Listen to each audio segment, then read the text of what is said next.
Your story, our station.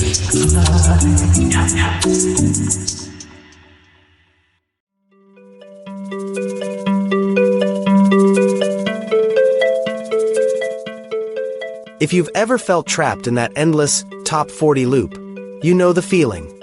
Same songs, same sounds, same safe choices. Like the world hit repeat and lost the button to try something new. Today, I want to introduce you to a crew that's built to do the exact opposite. Change the station entirely. Bullet End Flight is based right in the heart of the 505, Albuquerque, where the green chili runs hot and the creative energy somehow runs even hotter. And when I say Bullet End Flight, I'm not talking about one single project or one single vibe. Think of it more like a parent company to a whole family of artistic misfits. People who don't fit neatly into the usual boxes, and honestly, don't want to. At the center of everything is a mission that's pretty simple to say, but not always easy to pull off. Elevate the voices that usually get talked over. The artists who get labeled too niche, or too different, or that weird one, too Albuquerque. Whatever that's supposed to mean. If you've ever heard something like that about your work, this is your invitation to pull up a chair. Because that's not a deal breaker here. That's the whole point. Bullet End Flight is built around inclusivity, creative community building, and giving underrepresented artists the megaphone they deserve. Not as a trend, not as a marketing angle, but as the core identity. It's a response to a creative world that can feel gated, filtered, and overly polished, where the most interesting voices get told to tone it down so they can be easier to sell. And here's where it gets fun. Bullet End Flight doesn't believe in staying in one lane. Because why would you? Why drive a sedan when you could take a spaceship? The whole approach is more like, what does human expression look like across every format? And then going after all of it. Let's start with music, because that's a major part of the DNA. The mindset here isn't pick a genre and stay in it. It's more like, what's the vibe and does it hit? That can mean the spiritual charge of gospel, the late-night pulse of house music, the smooth storytelling and emotion of R&B, or even that classic country charm where life falls apart but somehow the drink is still cold. It's not about fitting into a category. It's about making something that feels alive. But it doesn't stop at music. There's a strong dedication to the spoken word too. Podcasts that get into the real stuff, not just surface-level chatter, and poetry that doesn't play nice. The kind that lands heavy, the kind that says what people avoid saying, the kind that reminds you words can still be dangerous in the best way. Then there's film and TV writing. Getting into scripts that actually have a heartbeat. Not another recycled reboot of a reboot. Not something designed by committee to offend the fewest people possible. The focus is on stories with soul. Stories with perspective. Stories that sound like they came from real lives, in real places, with real edges. And of course, the stage. Because there is nothing like live performance. It's unpredictable, it's electric, and yeah, anything can happen. And usually does. The stage is where art stops being an idea and becomes a moment, right in front of people who can feel it in real time. So why would an artist want to plug into something like this? Because being a starving artist has been romanticized for way too long, and it doesn't need to be the default. And being a lonely artist, trying to build everything by yourself, with no village, no network, no support, That's even worse. Bullet and Flight is about building that village on purpose. The goal is to take the talent that's been brewing in the Southwest, often overlooked, often underestimated, and project it outward. Not in a please notice us kind of way, but in a we're already here, and we're bringing the whole sound with us kind of way. Bullet and Flight positions itself as a launch pad, a safety net, and the hype you didn't realize you were missing. And let's be honest, a lot of people are tired of gatekeepers. Tired of needing permission. Tired of feeling like they have to sand down everything interesting about their work to be taken seriously. If that's you, this is a space that's built for finding your tribe. People who want loud, weird, real art, and who aren't afraid to make it together. If you want to get in the mix, Deombase is https://just-dominic. And if you want the visuals, you can find the YouTube channel at @JustDominicMusic. Bullet and Flight Music, LLC is the company behind it all. And the invitation is open. Check out what's being built, listen to what's coming out, and if you're ready to change the station, this is a good place to start.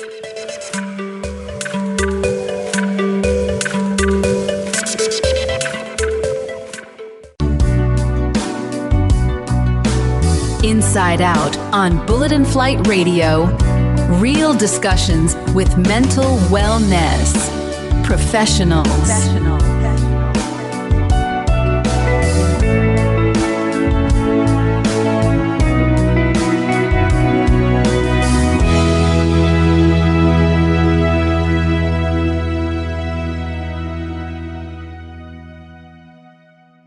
Welcome back to Bullet in Flight Radio, where it's your story and our station.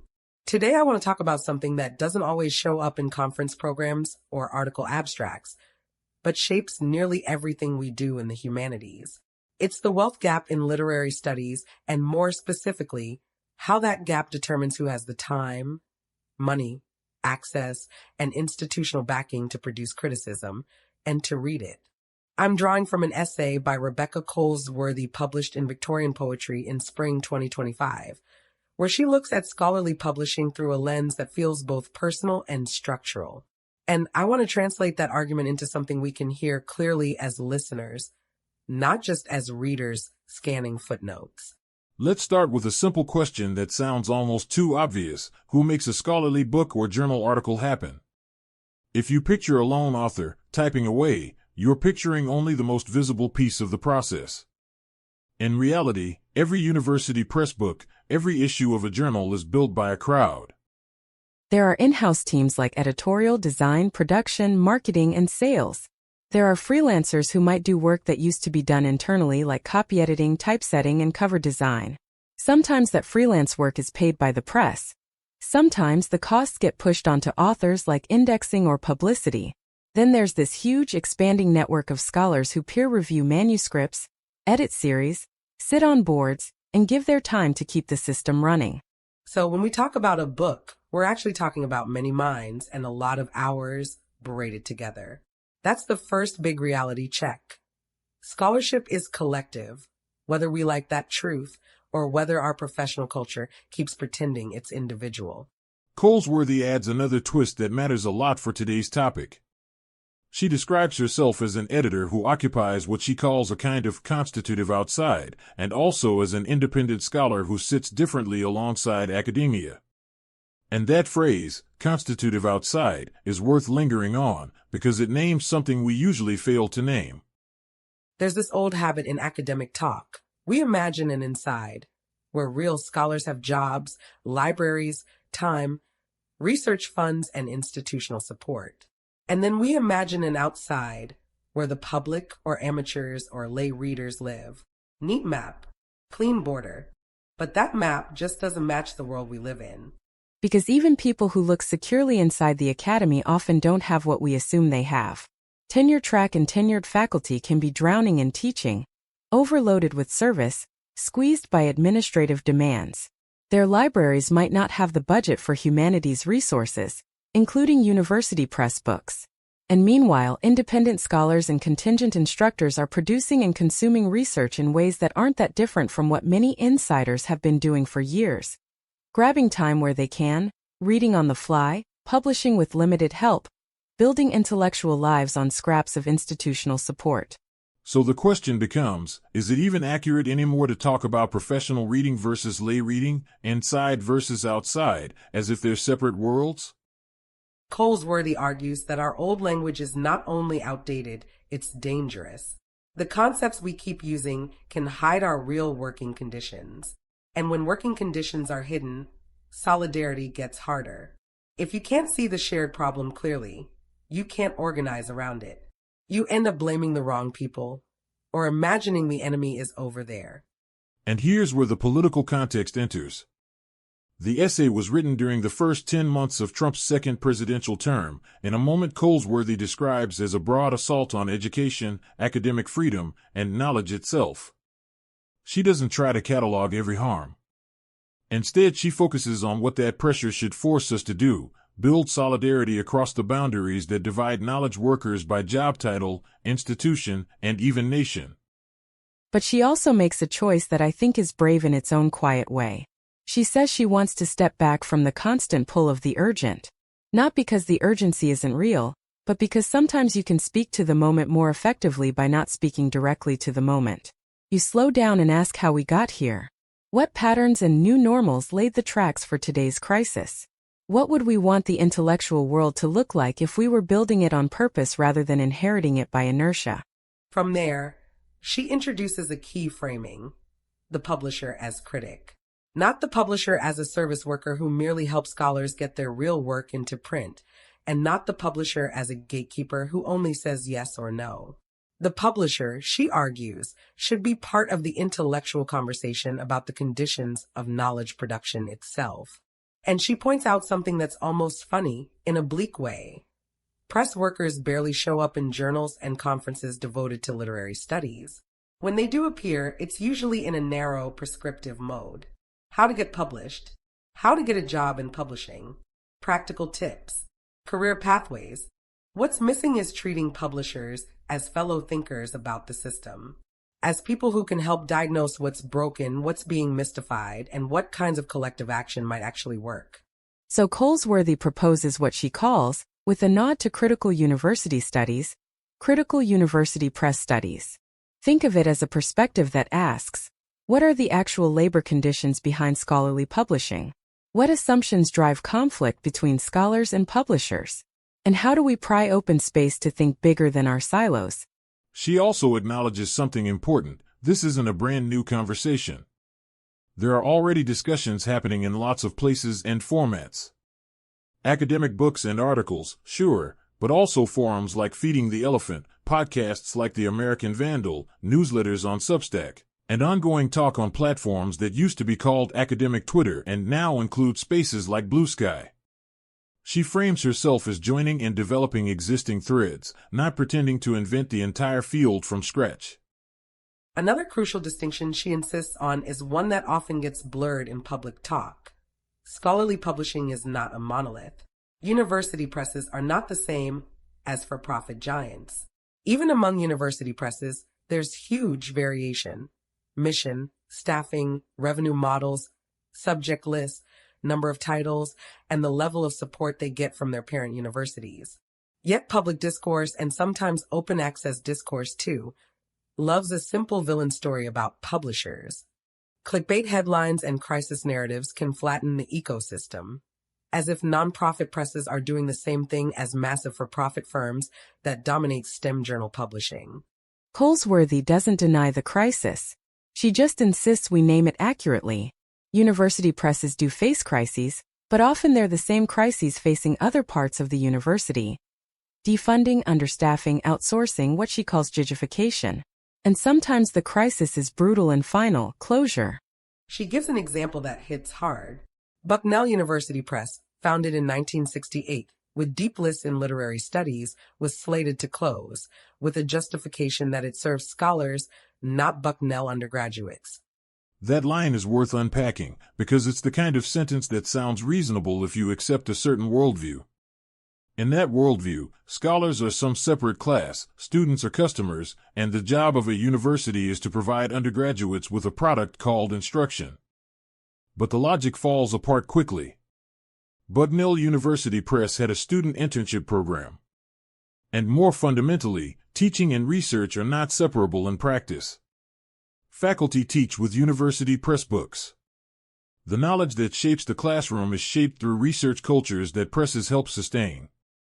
To say presses serve scholars but not students is to pretend students benefit only from whatever happens in the classroom, and that scholarship is some luxury add-on. And here's the kicker. Bucknell didn't, as far as Colesworthy knew, plan to reduce tenure and promotion expectations. Faculty would still be expected to publish. So the university disinvests in its own press while continuing to extract value from scholarly publishing elsewhere. It basically says, we won't fund the infrastructure, but we'll keep requiring the output. That's a wealth gap logic. It's a resource gap logic. And it drives resentment across the system. Scholars feel squeezed. Presses feel squeezed. Libraries feel squeezed. Everyone gets told to produce more with less. And then we're surprised when people start treating each other like obstacles instead of allies. Colesworthy argues that if we center the university press, we can see the broader political and symbolic economies that connect institutions. This isn't to distract from outrage over layoffs and closures. It's to understand the full system that each new cut destabilizes. Another nuance, even though university presses lean heavily toward humanities and social sciences, the humanities are not published only by university presses. In literary studies, commercial publishers like Bloomsbury, Taylor and Francis, and Palgrave play a major role. Independent presses like Norton, Feminist Press, and Verso matter too. And university presses often rely on commercial partners for distribution, marketing platforms, and sales infrastructure. So you can't draw a perfect line between nonprofit and for-profit at the system level. Still, Colesworthy centers university presses on purpose. They're what she knows best. And she believes scholarly publishing should be nonprofit, so mission stays central. Then she narrows to Victorian studies as a case study, a field where, by some measures, the institutional support is shrinking. Hiring lines disappear. Teaching coverage changes. People say the field is dying. And yet, scholarship keeps coming. Books keep getting published.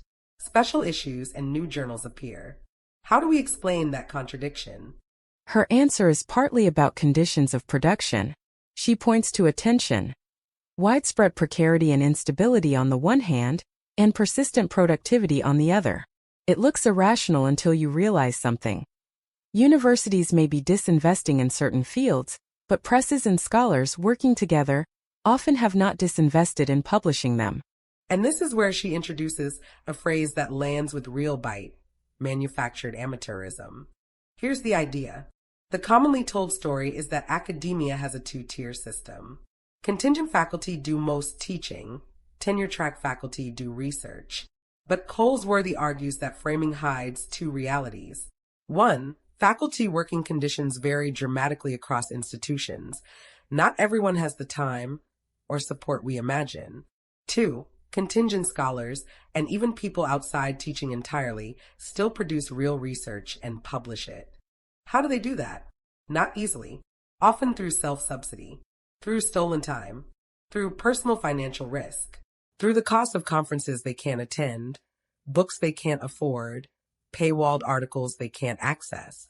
She points to an estimate by Christopher Newfield: only around 2% of 80,000 U.S. college instructors in languages and literature have what he had when turning a dissertation into a tenure book, a 2-to-2 teaching load and a bit of money for a research assistant. To many of us, even that sounds luxurious. But Newfield's point is that even those conditions are inadequate, and more importantly, they are rare. The deeper issue is that humanities expertise has been structurally devalued for a long time. Because its effects aren't easily monetized, humanities research gets treated as if it's not knowledge at all, or at least not knowledge that deserves serious funding. And that devaluation has a material consequence. Scholars are forced to self-train, self-authorize, and often to live like permanent outsiders to their own fields. Amateurism in this frame isn't a cute method or a refreshing vibe. It's manufactured. It's a condition imposed by funding scarcity and labor precarity. Colesworthy notes that some post-critical approaches have celebrated lay reading and emotional attachment, in part as a way of loosening the grip of professionalized critique. But she's wary of that celebration if it ignores labor realities. If you romanticize amateurism while the profession is producing amateurs by default, you risk turning exploitation into an aesthetic. At the same time, naming manufactured amateurism has a hopeful effect. It reveals a possible basis for solidarity. Because if the conditions of undersupport are widely shared, then the line between professionals and amateurs becomes less useful and maybe less divisive. This also lets us see the real scale of who produces knowledge. Not just the tenure-track minority, not just the lucky few, but grad students, contingent faculty, scholars who left academia, people doing criticism on the edges.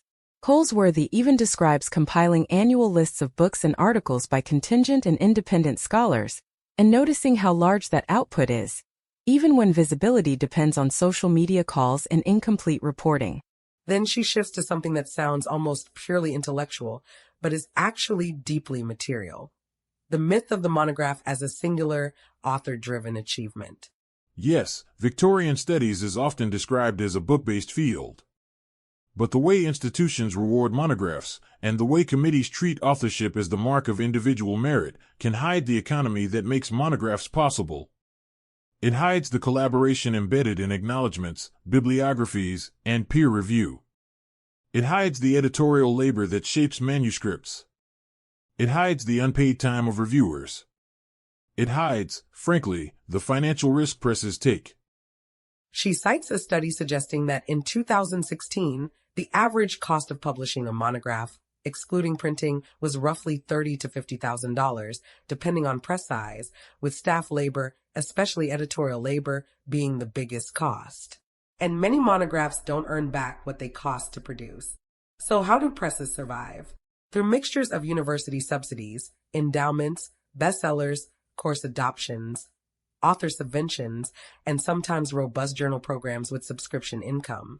Even niche journals can matter as part of the financial ecosystem that keeps books possible. And that leads to one of her central reframings. No field is book-based. Every field is people-based. If we forget that, we keep devaluing the labor that actually creates and maintains our intellectual world. She makes that point bluntly. Even with the surge of AI tools, it is still people who make books. People who make journals. People who do the reading, writing, editing, designing, and distributing. If we want to keep making knowledge, we have to keep being honest about who we are and what it costs. From production, she turns to consumption. Who gets to read scholarly work and under what conditions? And here, she challenges another set of old oppositions.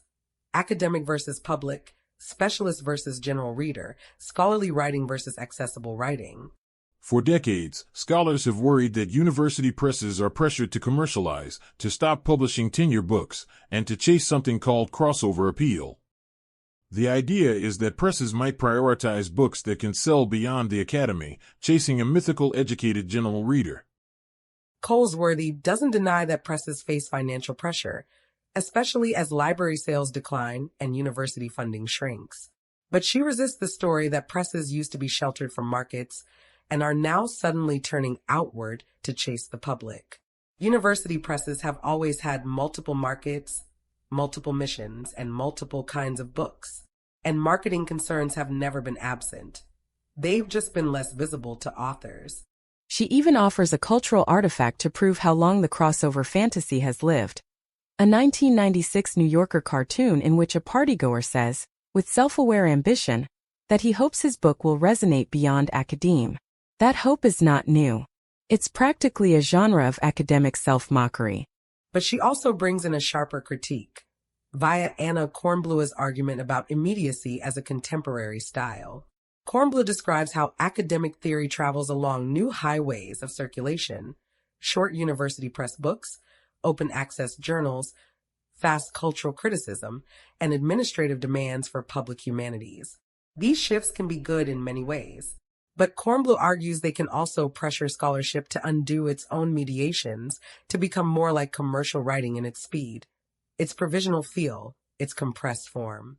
And in that environment, the hustle for public reach can be tied to the hustle for survival, especially for scholars without fair labor conditions. Colesworthy then asks a question that cuts through the fog. When we say something is crossing over to the public, who exactly is that public? If so many PhDs have been pushed out of academia over decades, then the public sphere is full of hyper-educated readers. Critics without institutional access. Experts without library subscriptions. Scholars outside the paywall. In that world, it starts to look less like a simple bridge from campus to street, and more like a strange circulation of knowledge among people with similar training but wildly different access to resources. And that brings us to one of the sharpest lines in the essay, quoted from Matt Siebold. The only antonym to public that really matters is paywall. That's the wealth gap again, now in the form of access. You can debate jargon versus clarity forever. But if readers cannot afford the book or cannot get past the journal paywall, then the writing's accessibility becomes beside the point. Paywalls make outsiders of many people, including people with PhDs, including people teaching full loads, including people working at institutions with shrinking library budgets. She also challenges the language we use to describe work adjacent to academia. Para-academic, alt-AC. Those terms can be useful, but they also risk centering academia as the real place, with everything else as a satellite or alternate route. That framing can erase the histories and norms of other fields like journalism, publishing, and cultural criticism, which aren't simply offshoots of scholarship but have their own traditions and standards. Ryan Ruby, she notes, argues that much public criticism is shaped more by journalistic norms than by scholarly ones, even when the writers are scholars. That matters because it helps us see public writing not as diluted scholarship, but as a different ecosystem with different purposes and audiences, sometimes a connoisseurship reading essays for their own sake, not as a gateway to a primary text. Colesworthy also reminds us that university presses have long been doing public humanities work, long before universities began branding it as a new initiative. Presses publish not just monographs but fiction, poetry, translation, regional history, and books rooted in local communities.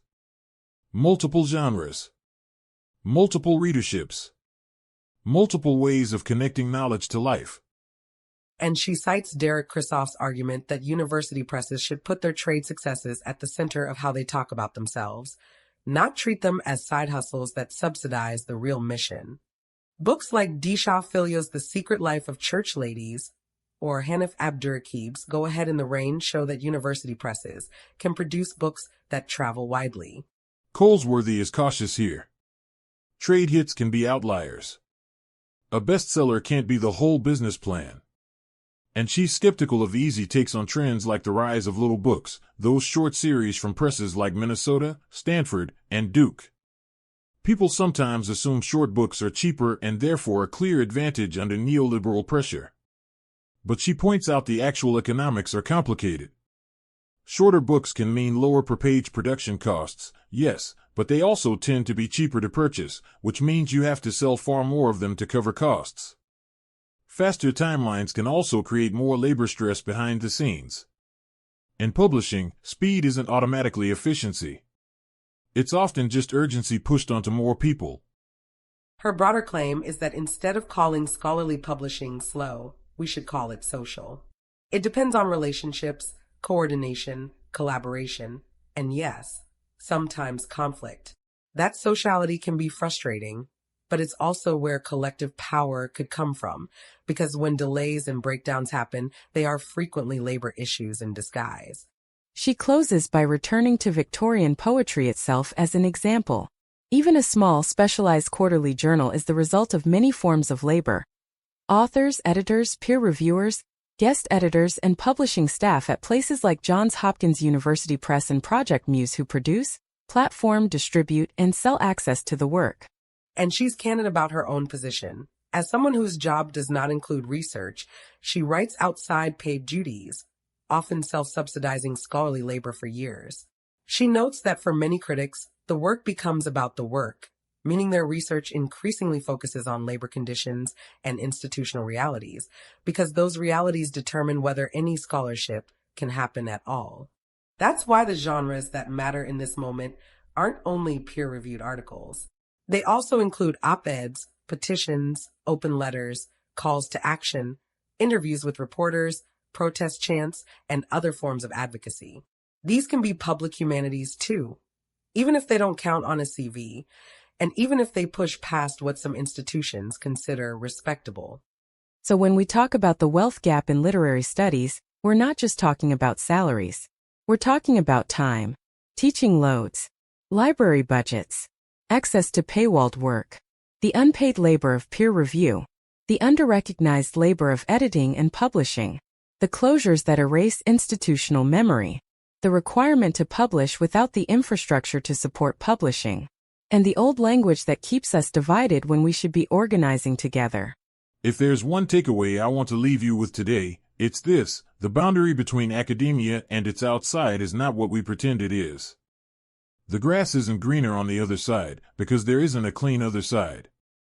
There's one intertwined ecosystem of knowledge work, with uneven resources, uneven prestige, and uneven access. Solidarity isn't automatic. It has to be built. But the foundation is already there, because the work has always been collective. The question is whether we're willing to see that collectivism clearly enough to defend it, reshape it, and make it livable. This is Bullet in Flight Radio. Your story, our station. And if your story involves trying to write, read, teach, edit, publish, or simply keep thinking in a world that keeps withdrawing support for thinking, then this conversation is your story too. Inside Out on Bullet in Flight Radio. Real discussions with mental wellness professionals.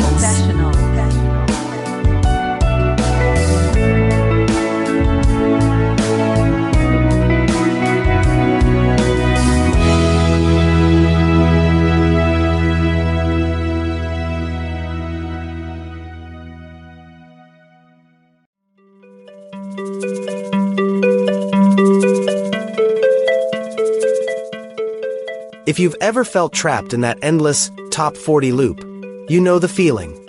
Same songs, same sounds, same safe choices. Like the world hit repeat and lost the button to try something new. Today, I want to introduce you to a crew that's built to do the exact opposite. Change the station entirely. Bullet in Flight is based right in the heart of the 505, Albuquerque, where the green chili runs hot and the creative energy somehow runs even hotter. And when I say Bullet in Flight, I'm not talking about one single project or one single vibe. Think of it more like a parent company to a whole family of artistic misfits. People who don't fit neatly into the usual boxes, and honestly, don't want to. At the center of everything is a mission that's pretty simple to say, but not always easy to pull off. Elevate the voices that usually get talked over. The artists who get labeled too niche, or too different, or that weird one, too Albuquerque. Whatever that's supposed to mean.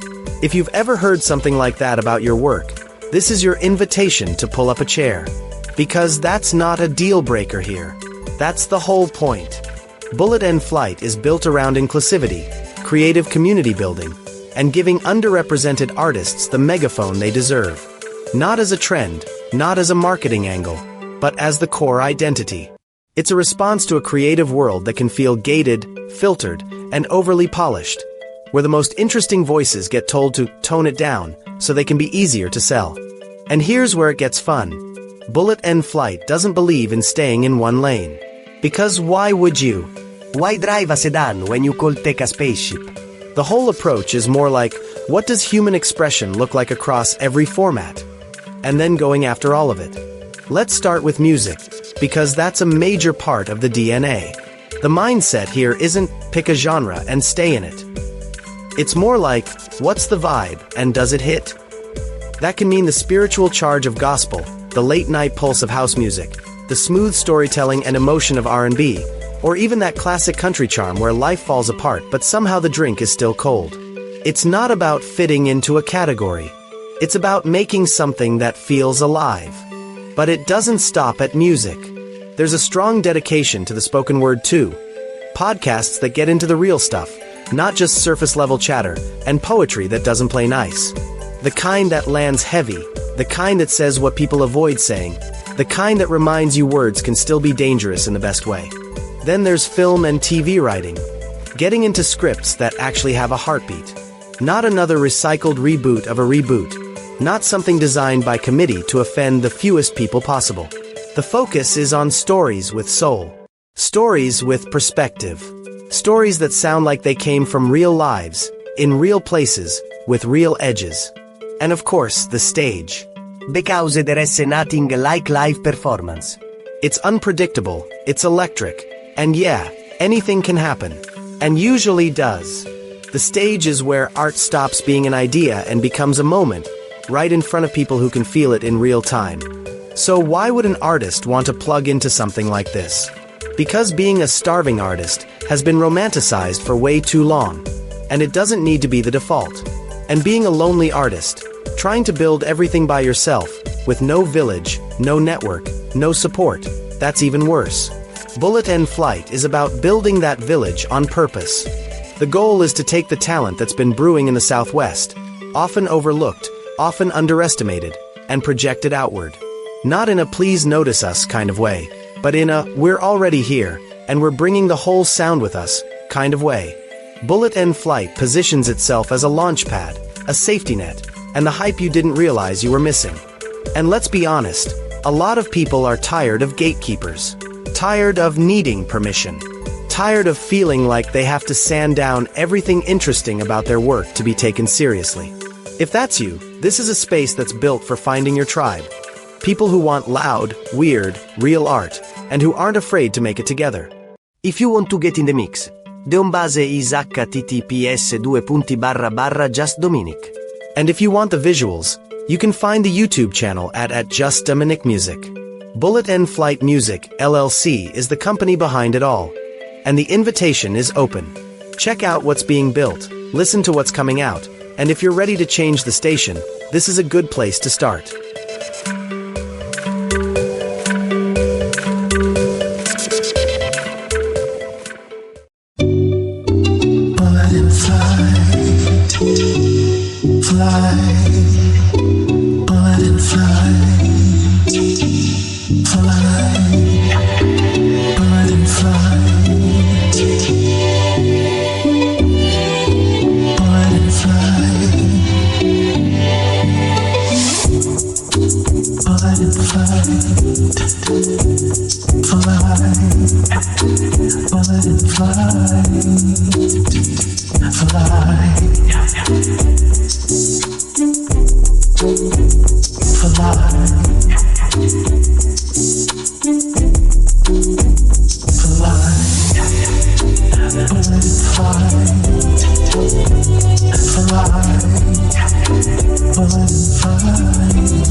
Your story, our station.